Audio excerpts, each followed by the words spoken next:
salam reformasi khususnya kepada seluruh anggota-anggota Parti Keadilan Rakyat ataupun Keadilan. Pada bulan ini dan bulan hadapan, Parti Keadilan akan melangsungkan pemilihan parti bagi menentukan barisan kepimpinan keadilan di peringkat pusat, cabang dan insya-Allah selepas itu akan ditentukan pimpinan-pimpinan utama di peringkat negeri.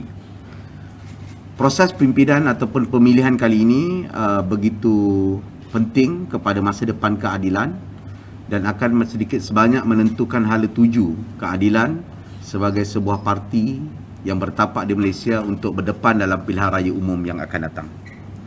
Sudah pasti setelah melalui beberapa dekad perjuangan dan diberikan peluang dan amanah untuk mentadbir negara, mengalami jatuh bangun dalam pilihan raya kecil dan perjuangan, keadilan harus melalui beberapa proses-proses tertentu. Proses seperti regenerasi dan rejuvenasi terhadap kepimpinan sewajarnya berjalan dengan baik dan tidak melupakan asas-asas penting kepada pembangunan ataupun kelahiran sebuah parti yang kita cintai, iaitu Parti Keadilan. Namun proses regenerasi ini harus berpegang kepada matlamat dan menyatukan anggota Parti Keadilan untuk dicapai dan dalam pada masa yang sama memastikan keadilan menjadi penyatu kepada kelompok dan perjuangan progresif dalam negeri dan negara kita. Semua ini menjadi kekuatan dan nadi kepada keadilan semenjak ditubuhkan pada tahun 99 dan mampu mencapai kejayaan yang besar pada pilihan raya umum ke-14 yang lalu. Justru untuk memastikan nilai-nilai itu terhasil sesuai dengan pengalaman yang saya garap bersama dengan keadilan sebagai satu-satunya parti yang pernah saya sertai dan saya ikuti. Bermula pada tahun 2002 hingga tahun 2003 sebagai pengurus ataupun pegawai di Ibu Pejabat Keadilan pada ketika itu. Kemudian pada tahun 2004, setahun selepas itu saya menyertai dan menganggotai keadilan secara rasmi dan menjadi ahli lantikan Angkatan Muda Keadilan pada ketika itu.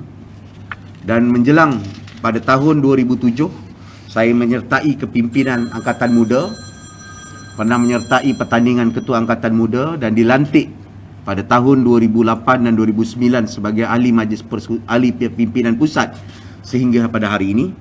Selepas saya mengadakan perbincangan dengan semua pihak, terutamanya dengan pimpinan-pimpinan Selangor yang sebahagian besarnya ada di sini dan pimpinan-pimpinan pusat daripada negeri-negeri lain, dan turut mengadakan pertemuan dengan pimpinan-pimpinan utama daripada Presiden hinggalah kepada kepimpinan MPP sebahagian besarnya dan mengadakan perbincangan.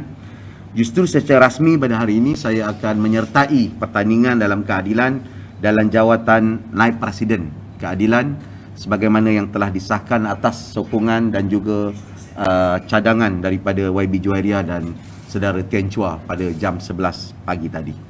Bagi saya,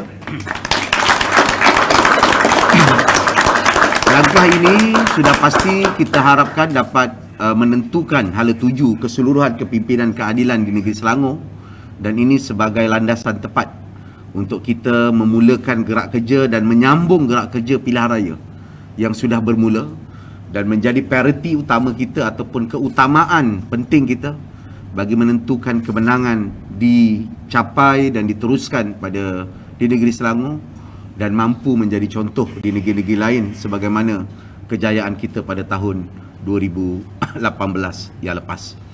InsyaAllah pemilihan ini saya percaya akan menjadi penyatu dan juga akan menjadi pengikat kepada kekukuhan parti walaupun berlaku peristiwa-peristiwa yang tidak berapa diminta pada sebelum ini.